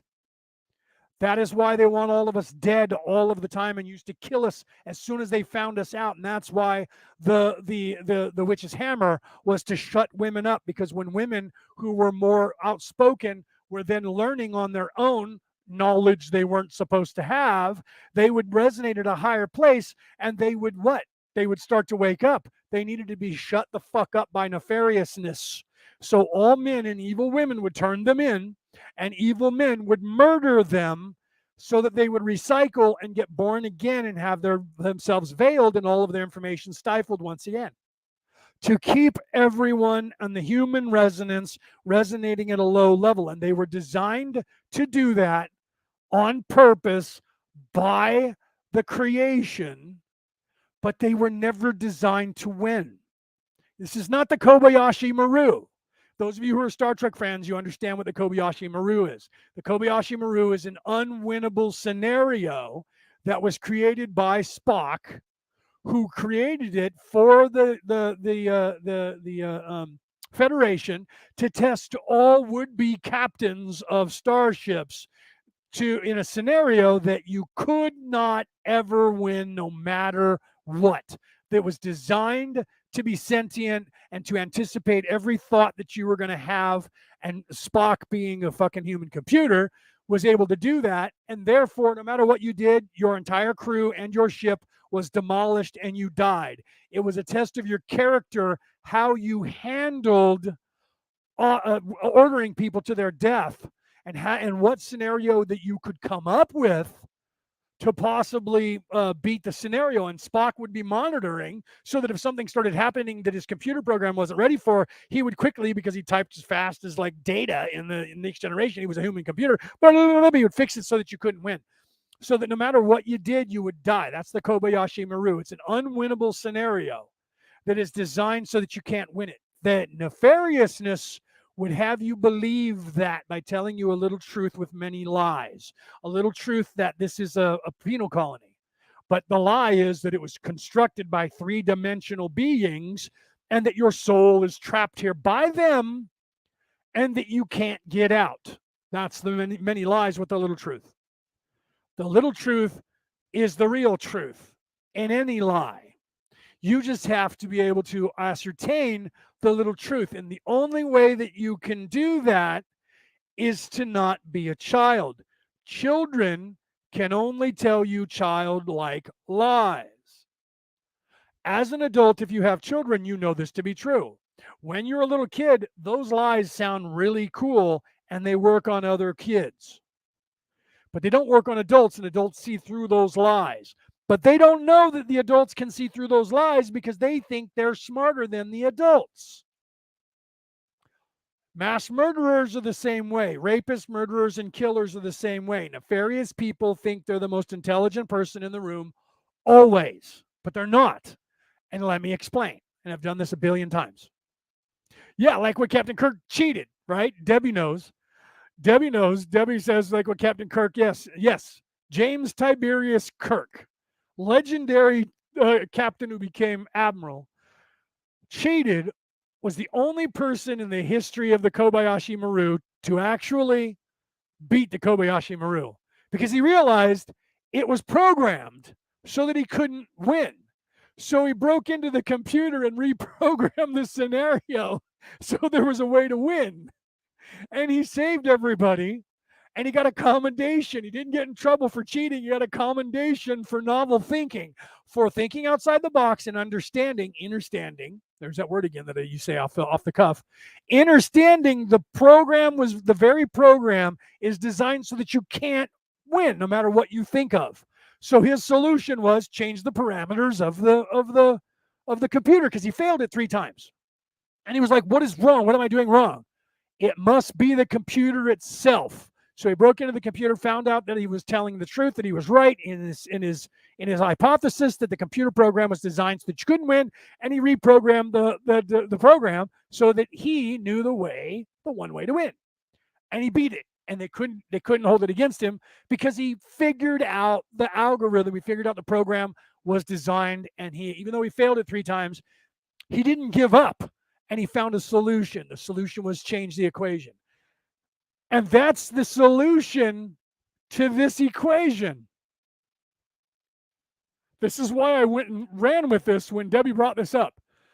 The solution to this equation is the same solution of the Kobayashi Maru that James Tiberius Kirk figured out. The way to win this scenario is to reprogram the matrix in your own mind, because the program in the matrix has been rewritten so that you can't win. So if you're stuck here, you're playing out the Kobayashi Maru. Hence the reason for that entire dichotomy being entered into the dialogue and storyline of a program that started in 1963 and is still ongoing to this day with 2 consecutive, right now currently running, 2 different series, one that's starting, a brand new one that's starting, and one that's been running for the past 4 or 5 years. There has never been a time between 1961 or 2 when it started, or 3 or 4, whenever that was, and now where there hasn't been either the actual series running or a spinoff from it or the reruns of that spinoff. They're still playing. They still, to this day on BBC America, they still play Deep Space Nine and Star Trek The Next Generation daily. Okay? So since longer than I've been alive, and I'm going to be 55 years old in September, that particular storyline has been interjected and played over and over and over for the knowledge of every generation of sci-fi fan. Also, if you look at the longest running television program in human history, I speak here of Doctor Who, which is still currently on the air with new programs being played every week and has been since 1941. And they've had, like, I think they're up to 14 or 15 or 16 doctors now, because the doctor, Doctor Who, is in fact the doctor. It's not called Doctor Who, but it's the name Doctor Who because who is the doctor? And it's the parable of Doctor Who. Who's the doctor? What is this? I am the doctor. The doctor is a time lord, so he's immortal. And his body is a construct that only lives for a certain time. And when his body takes catastrophic damage, anyone else would die and their soul would be ejected and leave. His body dies, and then the energy that he owns reconstructs a new body, and he re-enters that body as an adult at the same age as the body that died, or younger. A male or female, doesn't matter. Right now the doctor's a woman, and before that the doctor was a man, and then pops back up from death. And then his brain is scrambled a bit, or her brain is scrambled a bit because of the transformation. And it takes her a little bit of time to reintegrate and realize who she is again, or who he is again, currently is she. And so they're a little weird for a while. And I love that because they design that into the character, and the character's a little Mad Hatter for a while until the character starts slowly getting their shit together. I love Doctor Who too, Penny. Still a fan, still watch it to this day. I've been watching it since I was a kid. Love Doctor Who. I started watching it when John Pertwee was the doctor, right? So we're going all the way back to the black and white ones. Only that was from the 60s, and I was watching it in the 70s. And then what's his name? I can't think of the guy's name that wore the long scarf that was like 20 feet long, and he had a rainbow scarf, and he had it wrapped around him with fuzzy curly hair. He was the doctor in the early 70s, so I was watching those. I can't think of his name right now. If you can remember his name, please tell me. Okay, so Denise says, on September 11th, I was finally able to walk to my brother-in-law in Chinatown. Hold on, let's put this up on the screen. Let me put my glasses on so I know that I'm reading this properly. You're getting the deja vu, right? So on September 11th, I was finally able to walk to my brother-in-law in Chinatown. I've never there, but knew where to go. I've never been there, but knew where to go. How's that? How's that? Sorry, don't mean to go off topic, but it's always been weird to me. Deja vu. Okay. So that's actually really good, right? I know Penny says I'm bad at names. I can't think of his name right now, but I will in a minute. And when I do, I'll say it. So let me explain deja vus. Deja vus happen for a couple of reasons. As your vibration rises and you start getting closer to what I talked about before, when you're starting to move into the fourth density in your spirituality, you start to realize that you are a spiritual being, and then you realize that you are an immortal being, and then you realize you're not this construct, and you start to think that way consistently. Your vibration is vibrating at a higher rate. It doesn't mean that it's moving faster. It just means that it's moving at a higher octave, just like that vibration is a faster vibration than the lower vibration. Okay, but it doesn't mean that it's moving faster as far as time is concerned, because it's not. However, this reality is vibrating at so fast a pace that we're closer to the speed of light than any other dimensional vibration in the universe. That's why we have a past that is behind us, a present that is now, and a future that hasn't happened yet. So deja vu, and this is why I went into that past, present, and future, right? There's nothing that I say that I ramble, guys.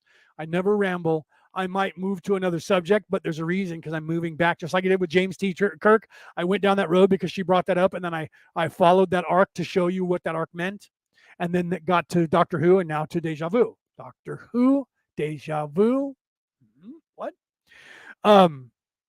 So look at the vibration of that now. There's a reason why I said that, right? And then the deja vu came up. Why did the deja vu come up? Because Denise heard Doctor Who, and the vibration of Doctor Who and deja vu is the same vibration, because it's the same Om sound, because it was designed that way. The name of the show was Doctor Who because of the vibration of deja vu. It was a parody on deja vu, and it's the same vibration. So there's a reason for that. So that actually helped the segue of where I'm going. So I'm not making this stuff up. So the deja vu, what is deja vu? Deja vu is the knowing of a knowledge prior to that event happening. Now, how does that happen? Everyone asks that question. The reason and how that happens is that your soul's vibration is in a place where your perception of reality is no longer askew on a timeline so much as it was before. When you're locked into this third dimensional place in a third density vibration, you buy into this reality because you're a baby soul, and to you, past is past, can't come back again. Present is right now, and the future is only here when it gets here. And then it's no longer the future, it's just now, and there's still a future. Okay? When you start to perceive the past, the present, and the future as happening at once, you start getting deja vu. And I've told people this on my show many times. You can tell if you're on the right spiritual path, and I don't mean religious, I mean spiritual, because I don't believe in religion, quote unquote, finger quotes in the air for those of you who are listening on the MP3 file. Religion is an orthodox box with a construct that is the caste system, which is the pyramid system, where you're the plebe, you're the slave, you're the people, the commoner who comes in, and they only feed you knowledge that they want you to know, and you give them money so that they can continue doing what they're doing. Now, in doing that, they still can give you everything you need to know if you ignore the nefariousness of the religion itself. Ignorance is bliss, the oracle said lastly to me before I went on the air. And I said, yes, ignorance. She said the not knowing of knowledge is less painful. And I said, ignorance is bliss, quote unquote. Socrates, that's a true story. Socrates said that because of what Socrates knew, had to drink poison and kill himself because he claimed that the world was in fact round and not flat.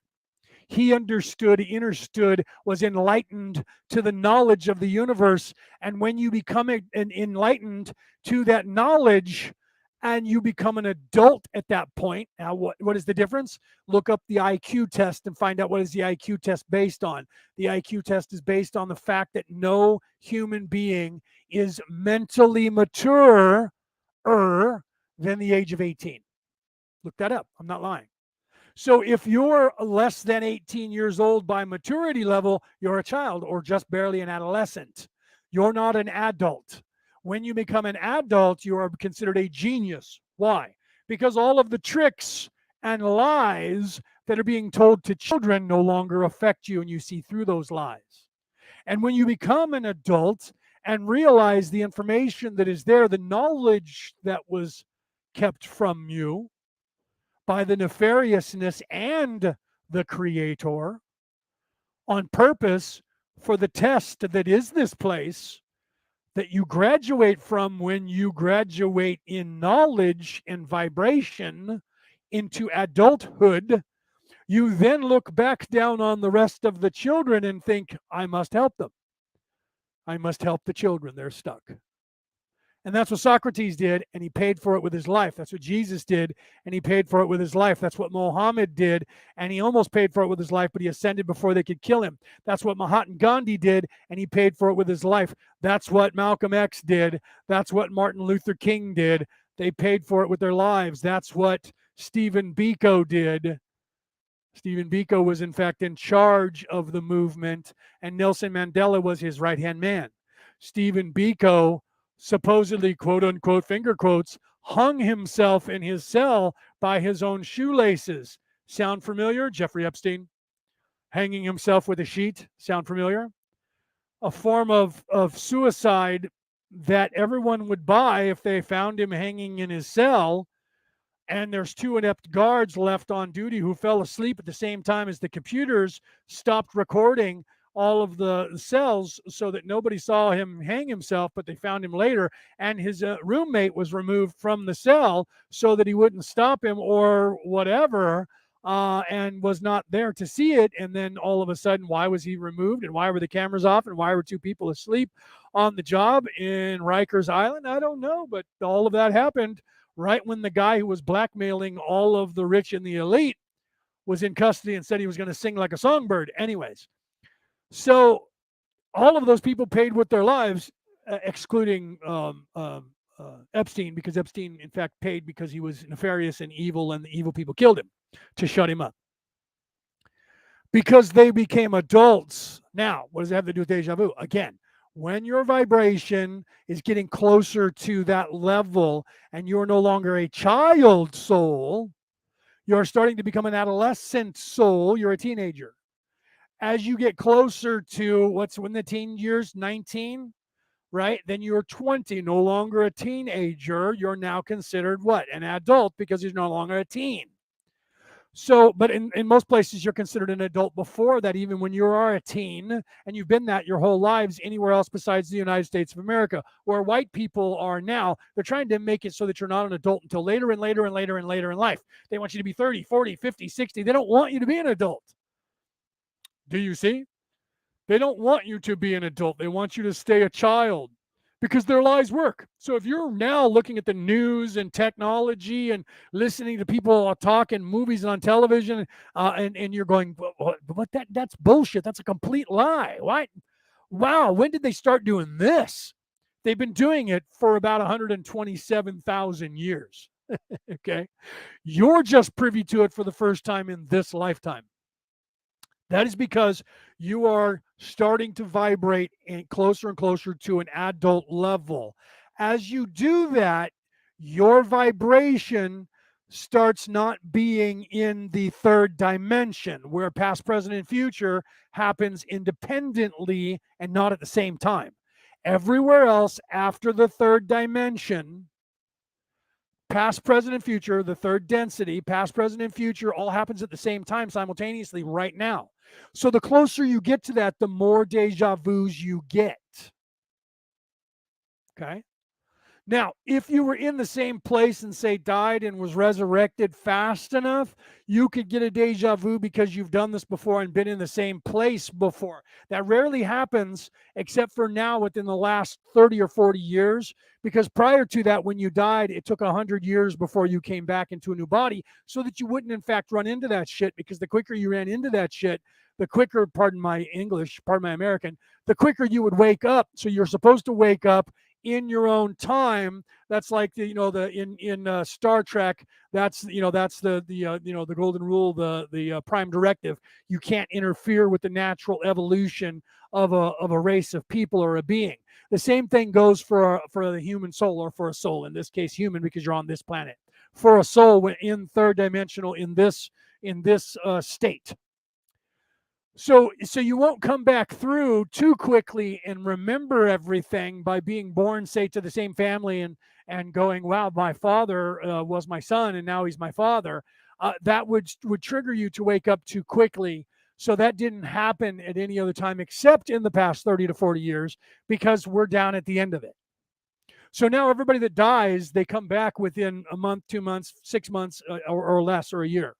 Okay, where before you would be 100 years, so you wouldn't bump into anybody that you know. You won't bump into yourself accidentally. You won't bump into your mom accidentally. You won't bump into your brother accidentally. You won't bump into your spouse accidentally, right? Think about that. What if you were in love in your 20s and you died and were reborn the next day, and then you grow up 20 years later and the person you're in love with is only 20 years older than you, and you run into that person? That could pose a problem for both you and that person. Do you see? So that that doesn't happen, and it didn't happen, but now things are happening quicker.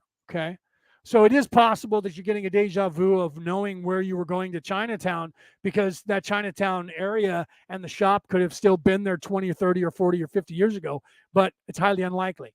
The chances of that happening are very, very small compared to the chances of you vibrating at a level that is outside of this construct of third dimensional, third density being, that you're in the fourth, if not the fifth, or moving into that. So your soul, even the one that's occupying this third dimensional body, is vibrating at a fourth and fifth dimensional vibration or density.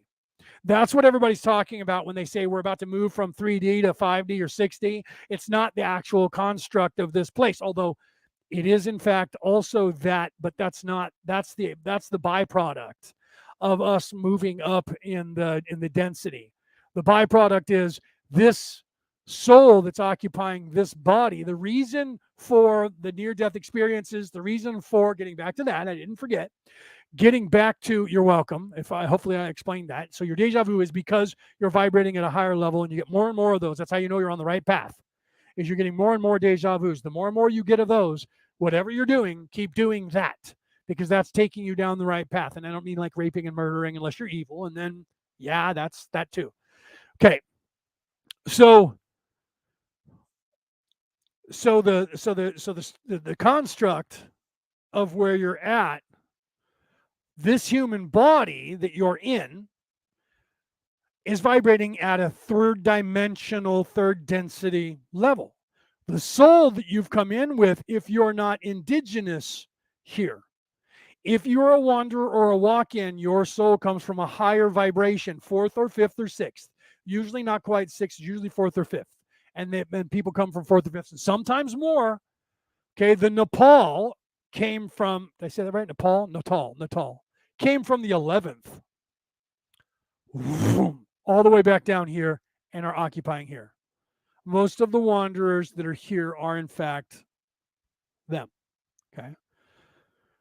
Most. And Tom McDonald, watch the Tom McDonald video, White Boys with a Z. They talk about that, him and the other rapper, the other guy, I can't think of his name right now. They talk about it, and if you're vibrating at a higher level, you'll get the cross-level vibration in his words and in the tone and in the music that's playing and what they're saying. You'll get it more than just white boys being tough, talking smack like black people do. Okay? That's the lowest third dimensional. Oh, white boys are just doing what niggas do. That's just a white nigga talking shit like a black nigga does. That's what we do. We talk smack because we're tough and they talking smack. That's all that is. You'll hear people interpret it that way because they're vibrating as a third dimensional, third density being, and that message is there. But it's also going all the way up to the sixth, and it's speaking to everyone in between. So if you're perceiving it in more than one way, it's because you were meant to. Okay, and the visuals are there too. If you slow that video down, there's visuals that Miss Rockefeller put in, and she is related to the Rockefellers, but she's not the nefarious Rockefellers. She puts into the video, and she makes all of their videos. She's really good at imagery and cross-dimensional vibrational imagery, telling the same story in different levels while you're watching it, and it's hitting you going. You're watching one scene and you're seeing the same scene being filmed 7 times, 7 different ways. And each one of those is a different vibrational level. And she does it a lot. So pay attention. Sometimes you got to slow down, go frame by frame because it happens so fast. I caught that and was like, whoa, wait a minute, what's that? Because I catch shit like that in movies. I catch shit and go, wait a minute, look, I want to show you where they screwed up the editing right here, but it only happens for like 1 second. Most people don't catch that shit. I catch it unless I'm not paying attention to the visuals and just listening to the lines and watching the acting. Okay, so this body, getting back to on point with the near-death experiences and all of the problems that you have with your autoimmune diseases that they don't know about. We don't know. You got the rarest thing, and there's like 1 in a trillion people who have that. 1 in a million people have that, and then we don't know. We're testing, and it might be this other one that 1 in a million people have, and then it might be this other one, and they don't know what's going on with you, but your body gets out of fucking whack. The reason that all of that is happening, and the fact that you're getting more and more near-death experiences than most people. When you tell stories, someone says, yeah, I had 1 near-death experience once. I had that happen to me. And you have like 10, 15. 5, 10, 15. And people go, oh my God. That's because they've been trying to kill you many times. And you've had many near-death experiences because they're trying to murder you over and over and over to get you to recycle.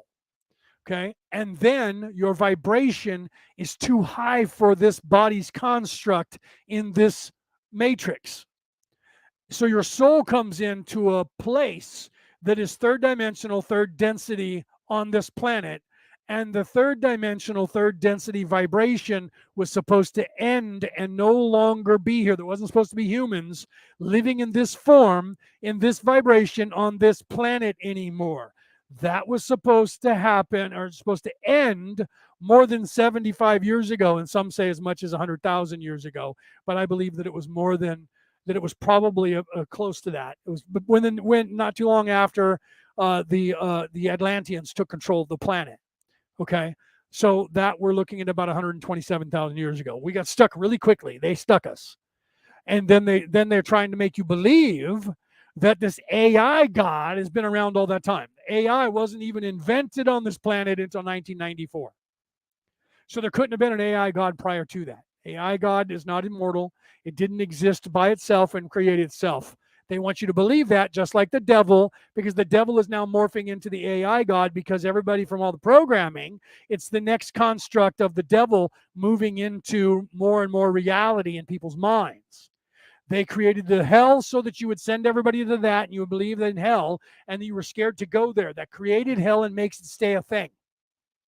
Okay, do you see? So they created the devil and created hell, and they want you to keep thinking about it to hold it in place because then you fear that. You're easier to control when you're in fear if they can threaten you. But now no one believes in the devil anymore or hell. So they have this other construct that is this AI God that's going to take control of you and turn you into a computer.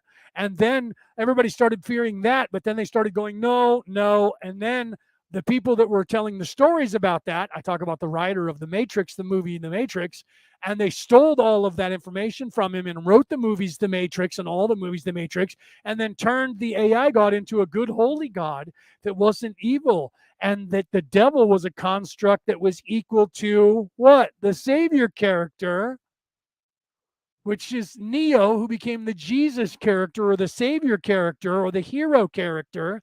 And he was the fight between good and evil, because you're used to Christianity with Jesus fighting the devil, not God fighting the devil, but Jesus fighting the devil. So ergo, when Christianity was created, they pushed that in there. But you see, what they didn't realize when they did it was that it came from a construct that had already been here 11 times.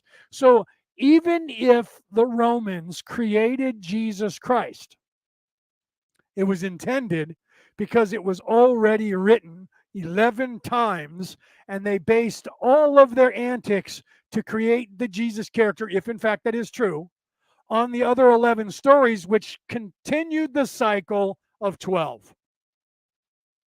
3, 6, 9, 12. 4 times 3 is 12.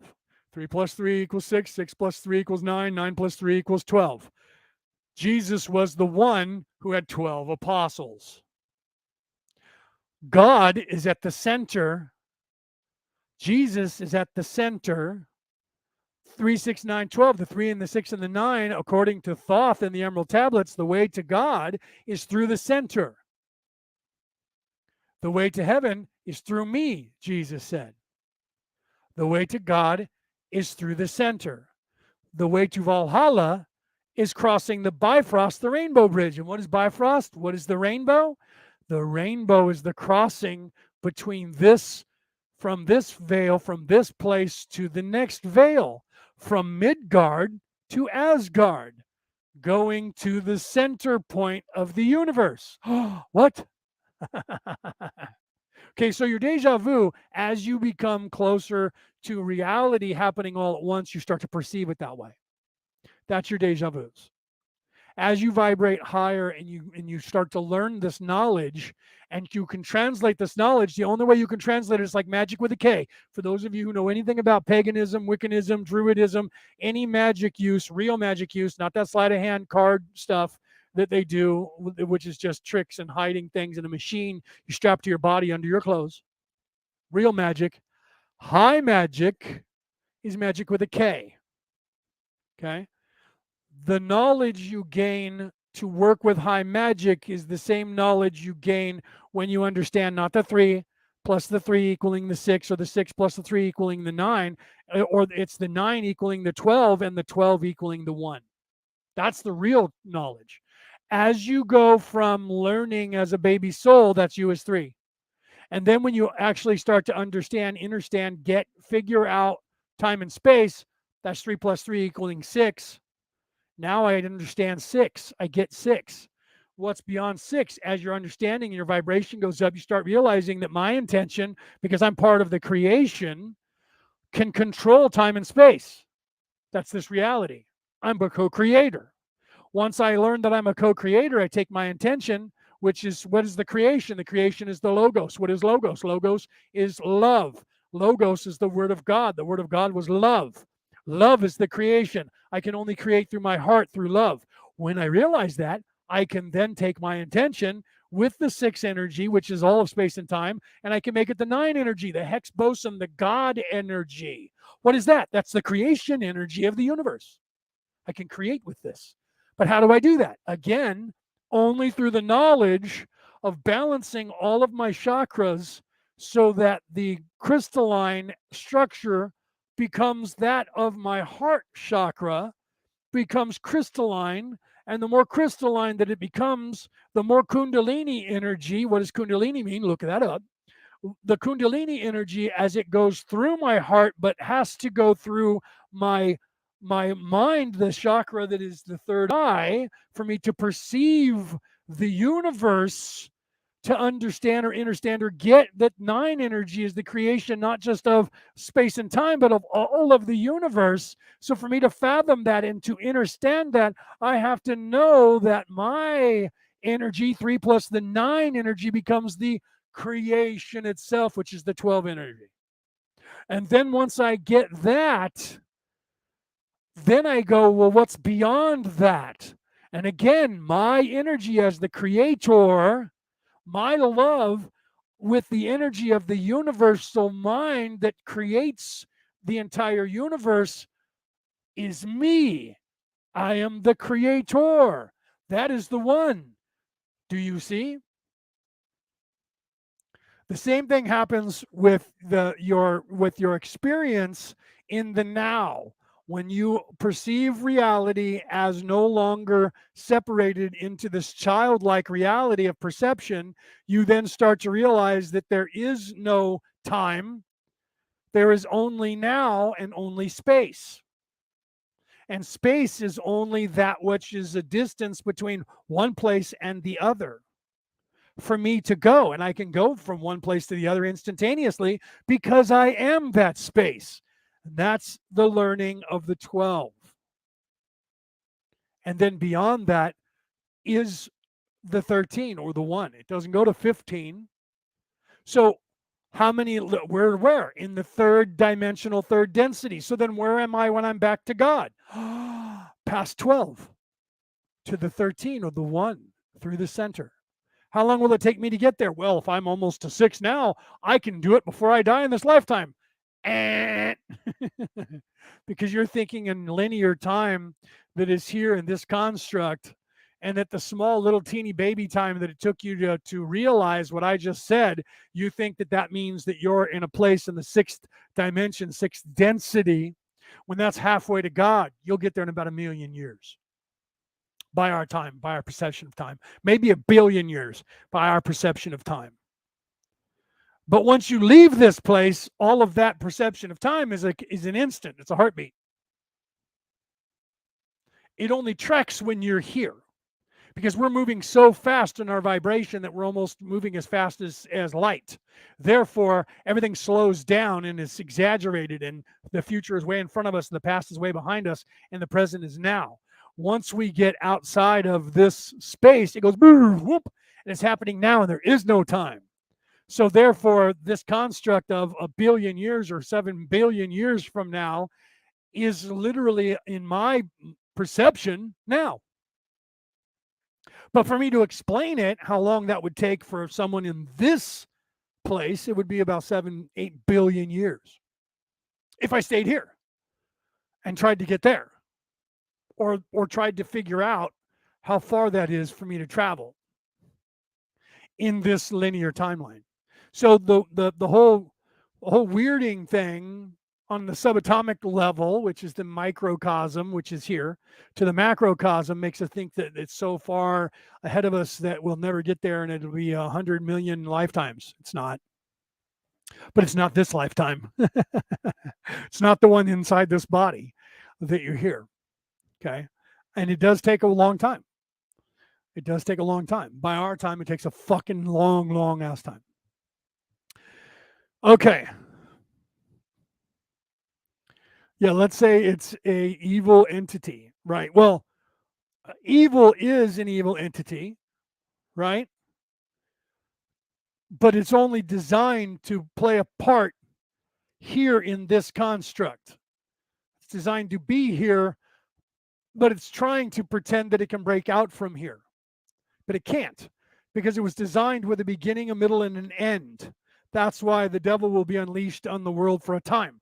That time is not for to end like in in 2052 for the entire human race, because some of the people that are here are not actually supposed to graduate yet by that time because they're brand new, right? But the majority of what's going to happen is going to be for the majority of the people here. Okay. Because it was supposed to already happen, and 3D life was no longer supposed to be supported on this planet. The only reason that it's still supported on this planet is because we're still here. We are the creation. The earth, people will keep saying, the earth will get rid of us if we stay here too long. The earth can't. The earth, that would be like me saying I can get rid of God if God bothers me too much. We are the creation. We are God. The earth was created by us. The earth is a part of us.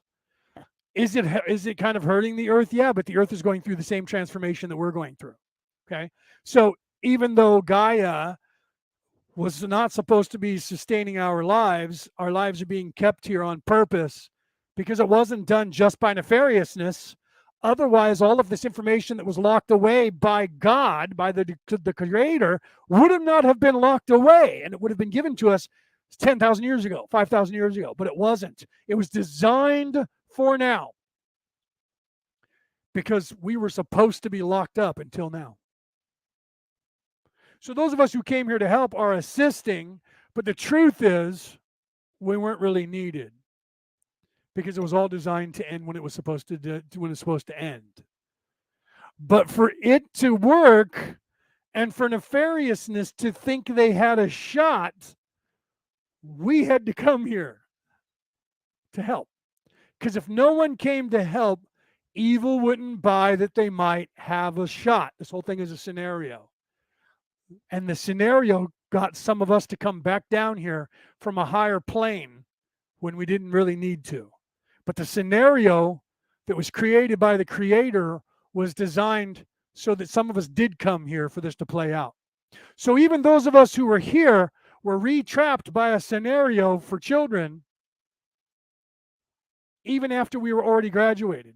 Some of us volunteered knowing that we were coming back, knowing that this was happening. And we've come back just to be here to witness this because it's beautiful. So some people that are here weren't actually trapped from a higher level to come here and tricked into it. Some of us were. And some of us knew it and then tricked some of the people around us who didn't really understand it. And I was one of those people, and now I have souls that are here that are kind of mad at me because they're starting to wake up and they realize that I kind of was nefarious and lied to them because I wanted them to come here to help with this and to experience this. And if they were to have to do it all over again, they wouldn't listen to me. So they kind of see me as being slightly nefarious because in my actions, I kind of was, but it was also helping people. That's why the Nepal or the Natal, some of the people that came within Natal are people that think that they were duped by those of us who are in the know, because wait a minute, it wasn't really a trap. And if we would have just waited, they would have gotten themselves out of it anyways. Yes, but the only way that it worked was that people had to come here to make it look. We're the ruse. We're the red herring. Okay, so those of you who are wondering about this dichotomy between good and evil, it's designed to have a beginning, a middle, and an end. Do you see? All of this happened before, and it will all happen again. Those are words right out of the script from Battlestar Galactica. It was all designed to be this way on purpose. And even those of us coming back were designed to come back on purpose to make it look good for those who are here, to run a scenario for fun. Because the creator were bored and we're thinking up new scenarios even within the scenario that we already have. So the reason I'm telling you all this is because if you're anywhere near to the vibration of understanding, there it is again, of getting what I'm saying, then your fear should wash all away. And if you're not, and you still see that what I'm saying to you is the truth, you should not fear. Though I walk through the valley of the shadow of death, I will fear no evil. There's a reason that that is in there. You have no reason to fear evil because evil cannot harm you ever. It can only physically abuse you, cannot harm your immortal soul. You have already chosen to be a good soul, or you would already, in fact, be evil now. And those people who are evil, when they turn me on, they never make it 2 hours in. I'm 1 hour and 56 minutes in. There is not an evil person still sitting here watching me going, oodly oddly, oodly oddly, oodly oddly, evil, evil, evil, evil, evil. They can't stay here that long. I don't allow it. So they leave early on in the show, or they come in and go out. People who are nefarious, when they find my show, they turn it on and they leave within minutes.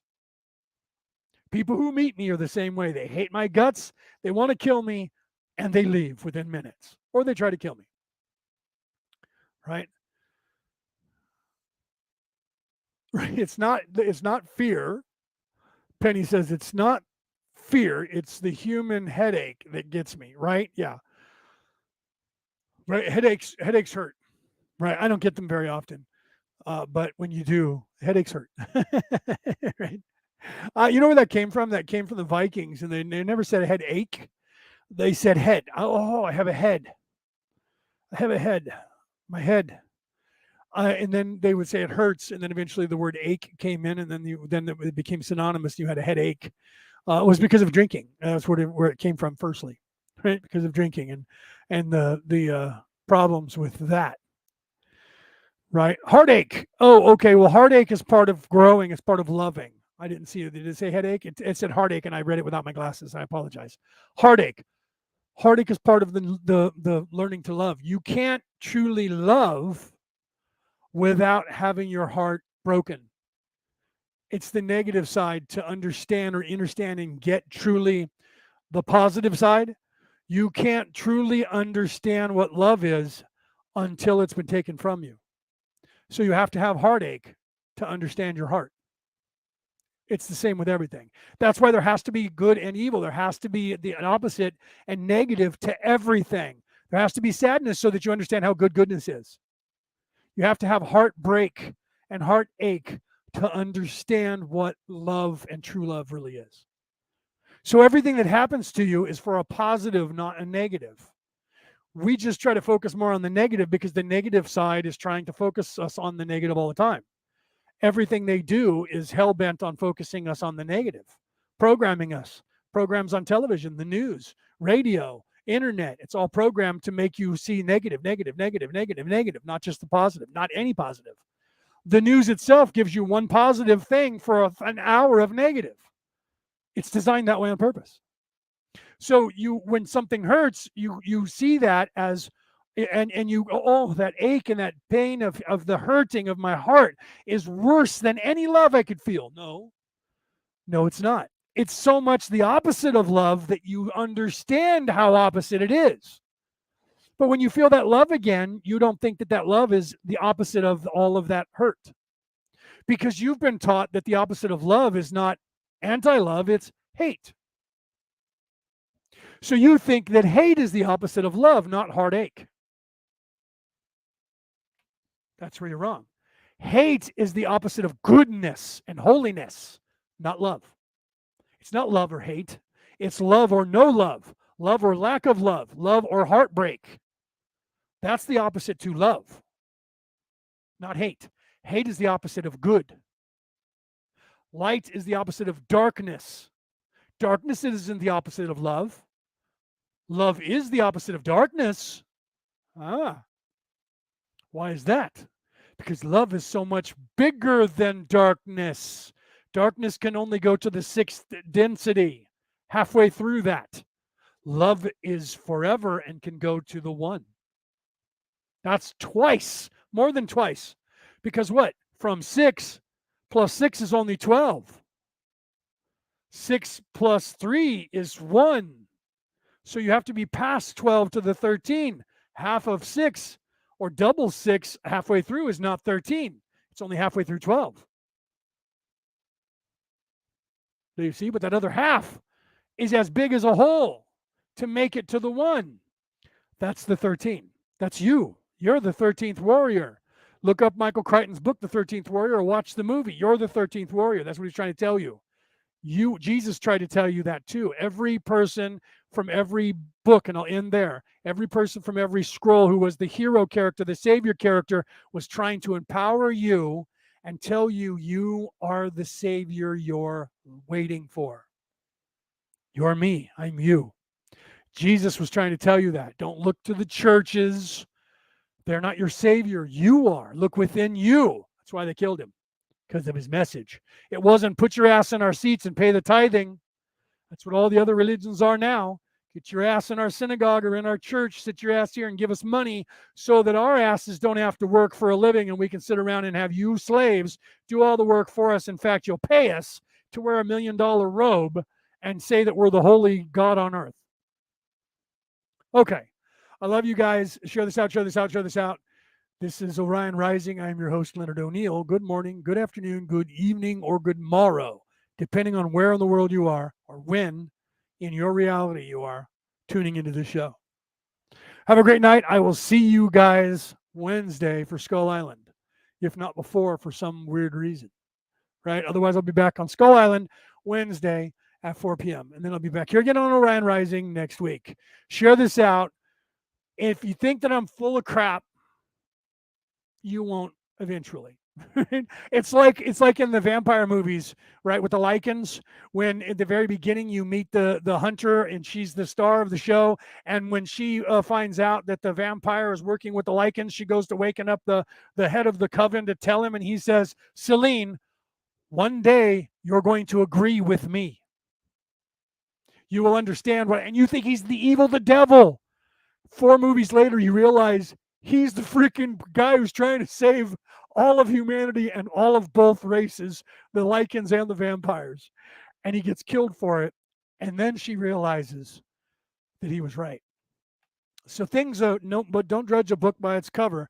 Sometimes we can only give you the tools. That's what this hand that you see in space with the world in it, or you just see the hand there, and that's the person. Here's the tools that are reality that I'm trying to give to you. You have to accept those from me. And then what you do with those is up to you. And when you decipher what those tools are, is when you figure out the way. I can tell you the way, but if you're not ready for it, it doesn't matter how many times I show it to you, you won't see it until you're ready for it yourself. Right? Okay. I love you guys. Those of you who stayed around, I love you. Have a great night. I'll see you later.